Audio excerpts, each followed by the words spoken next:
नमस्कार जी। अच्छा, तो क्या कुछ रहा है जो एसडीएम साहब से मिले हैं?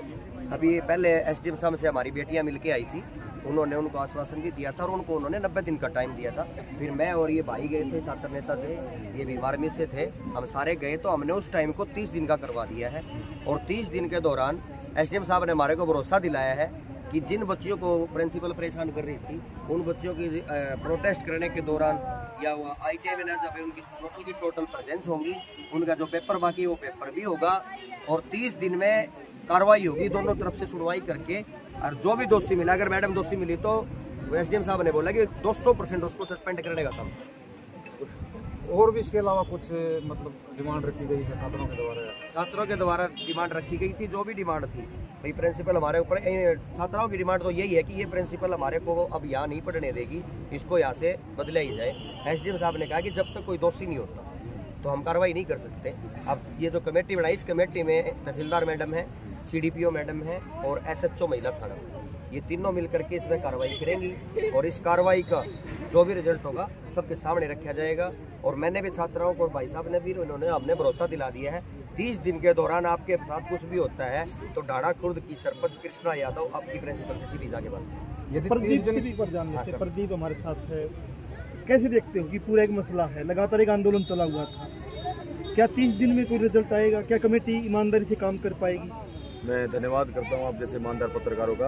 बात ये है कि देखिए, कमेटी अगर अच्छे ढंग से काम करेगी, ईमानदारी से काम करेगी तो 200% वो महिला प्रिंसिपल है वो दोषी है, क्योंकि जिस हिसाब से उन्होंने जो बच्चियों ने आरोप लगाए हैं वो बहुत ज़्यादा मतलब एक सेंसिटिव मुद्दा है और ये आज का नहीं है, पीछे भी लगातार इसके ऊपर आरोप प्रत्यारोप लगते आए हैं और इसके ऊपर लगातार केस दर्ज होते आए हैं। लेकिन ये जो पॉलिटिकल पावर के हिसाब से उन केसों से निकल जाती है। लेकिन मैं अब जैसे एसडीएम साहब से मिले, तहसीलदार भी मैडम वही थी, हमने बातचीत करी तो सारी की सारी बातें बताई। उन्होंने कहा अगर एसडीएम साहब ने कहा अगर ये महिला गलत निकलती है तो इसको सस्पेंड किया जाएगा, ना मैं किसी पॉलिटिकल पावर को मानूंगा ना कुछ और। जैसा कि अभी वो क्या कर रही है, इनके लेटर निकाल रही है कि अगर प्रोटेस्ट किया महिलाओं लड़कियों ने तो ये इनके ऊपर कानूनी कार्रवाई की जाएगी। जब ये संवैधानिक अधिकार है कि छात्रों ने, छात्र शक्ति तो बड़ी शक्ति है, इन्होंने तो हमेशा से मतलब प्रोटेस्ट किया है और अपने मांग को मनवाया है, तो ये जो राजनीतिक जो चीजें खेल रही है ITI प्रिंसिपल, ये इनकी नहीं चलेगी। और मैं SDM से भी अनुरोध करूंगा और यहाँ के DC साहब उत्तम साहब से भी अनुरोध करूंगा कि इसको थोड़ा सा संज्ञान मेरे इस मामले को। अगर ये बड़ा सेंसिटिव मुद्दा अगर बढ़ गया तो फिर आपके ऑफिस नहीं खुलेंगे। ये बच्चियों का मामला है, ये लड़कियों का मामला है, आप लोग इसके ऊपर ऐसे आरोप नहीं लगा सकते लड़कियों के ऊपर, इनकी पर्सनल लाइफ है।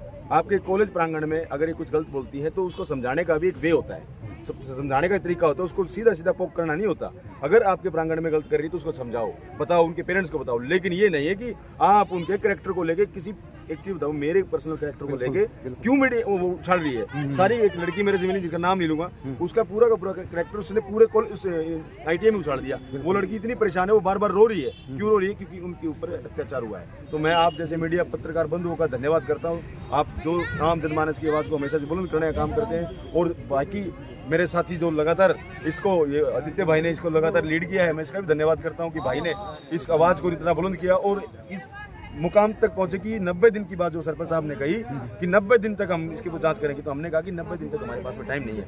आदित्य ने कहा कि 15 तारीख तक इसकी जांच होनी चाहिए, लेकिन फिर भी हमने प्रशासन को कोऑपरेट करते हुए 30 दिन का समय मांगा है। और 30 दिन में अगर वो चीज हमारी बातें नहीं मानती तो फिर सरपंच साहब भी अपने 45 सरपंचों की एसोसिएशन के साथ में खड़े होंगे।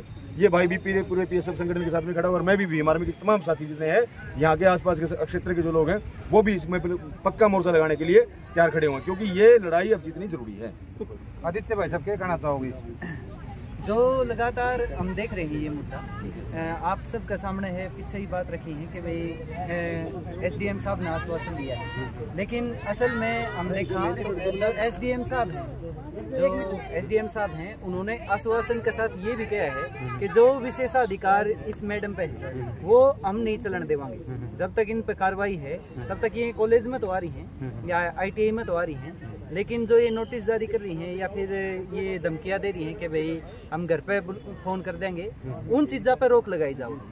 और यो आश्वासन देके हम यो जो धरना है यो आगे स्थगित कर रहे हैं। ऐसा नहीं है कि हमने ये पीछे कर दिया है, जो यह कमेटी है या जांच करेगी, अगर जांच में वो कार्रवाई वो नहीं कर पा रही तो हम इसने पैरेलल तरीके से चलावांगे। और SDM साहब का फिर तक घेराव अगर हमने करना पड़े की बात तो फिर बढ़िया तरीके से करेंगे।